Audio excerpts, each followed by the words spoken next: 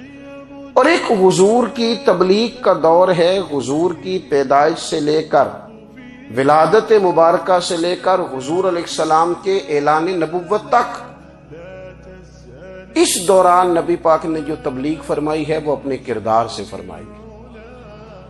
عرب کا وہ معاشرہ جو بڑا میلا کچیلا گدلا ہو چکا تھا، جس کے اندر سراسر مادہ پرستی کا زور تھا، جس کے اندر لوگ انسانوں کی خرید و فروخت کرتے تھے، جس کے اندر بیٹیوں کو زندہ دفن کر دیتے تھے، جس کے اندر جو آدمی جتنا زیادہ مضبوط ہوتا تھا اتنا زیادہ لٹیرا بن جاتا تھا، اس معاشرے کے اندر رسول کریم علیہ السلام نے 40 سال گزارے. اور اس طرح گزارے کہ جو بیگانے بھی تھے وہ بھی کہا کرتے تھے یہ صادق ہیں، یہ امین ہیں. اور جب حضور نے اعلان نبوت کیا تو فرمایا، یہ قرآن مجید کے لفظ ہے، فرمایا فَقَدْ لَبِثْتُ فِيكُمْ عُمَرًا مِّن قَبْلِهِ أَفَلَا تَعْقِلُونَ.